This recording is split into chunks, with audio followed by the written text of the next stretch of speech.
Today, all I'm gonna preface the numbers with is,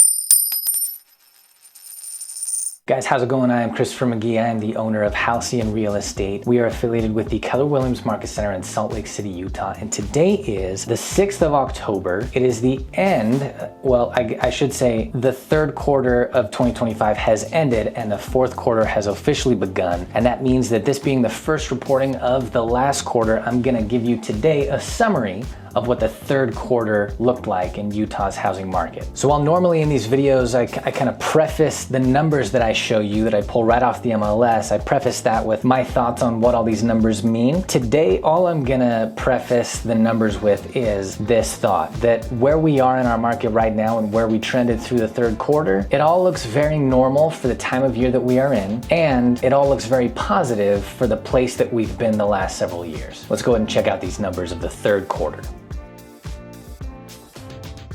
Okay, here's where things are in the Utah housing market as of the 6th of October and how they trended through the third quarter of 2025. Our current inventory stands at 13,547, down from last week, and we see how this has fairly definitively stalled throughout the third quarter. When we were looking at this number through the lens of from the beginning of the second quarter to present, it looked like it was still on its way up. Whenever we zoom out and just look at one quarter in particular, trends look a little bit different. So our inventory has definitely leveled out across the third quarter, and it is probably real close to heading on its way down as we would seasonally expect. It did hit its high for the year just last week at 13,600, but here we are at 13,500 and a half. So probably on its way down in the next few weeks. The prior week's average days on market came to 66. That's up from the last week. This is trending moderately up, as you can see, through the third quarter to present. This last week, the average list price for homes in Utah came to $748,984.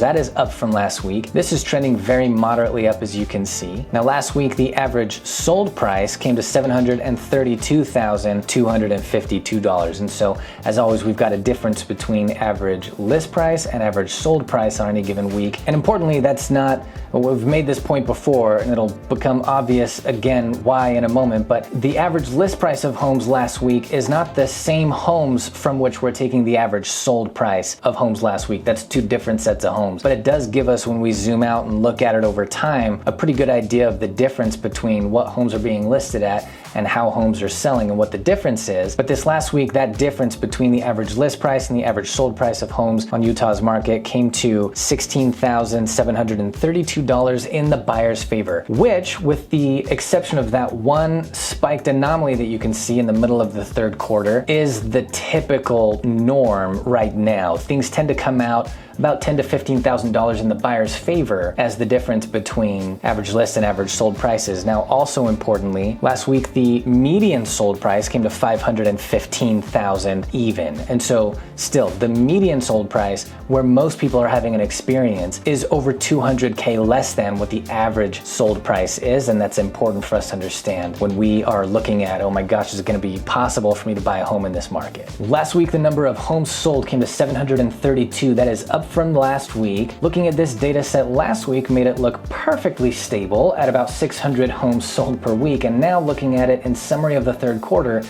looks like it may be trending down a tiny bit, but still hovering right over that 600 homes sold per week mark. Right now, currently under contract, there are 4,868 homes in Utah, down from the previous week, below the 5,000 mark for the first time since early spring this year, when it was on its seasonally expected way up from the winter. Now we're trending slowly lower as we head back into winter. Last week, the number of price reductions came to 1,510. That's 1,510 times last week that home sellers decided in order to get an offer, they needed to drop their asking price. Now, this trended up through the second quarter, but looks to have calmed down in the third quarter. And last week, the number of listings that were either canceled, expired, or withdrawn from the MLS came to 719. That's up for the expected first report of the month spike we always see in this data set, looking like a slight trend up as well, though, across the third quarter, with even the low swoops of each month looking just a little higher than the month previous to them. We'll see what happens there moving forward. Interest rates, finally, for a 30-year fixed-rate conventional loan are at 6.38%. That's just exactly where they were last Monday. They came down a tiny bit through last week and ended up right back where they were last Monday. And this has clearly trended down throughout the third quarter from our high of 6.83% down to the current 6.38%. We will take it. And that is it for this week, guys. And that's our summary of what the third quarter looked like in Utah's housing market. If you have any questions about how that's laid out or where the numbers come from, feel free to hit me with any questions in the comments. I'm always happy to respond. And if you or anybody you know is looking to move in this last quarter or early in the first quarter of next year here in Utah, I hope you're comfortable reaching out to me. I'm going to be happy to work with you. And last but not least, if this is the kind of day that you want to be able to keep your head wrapped around,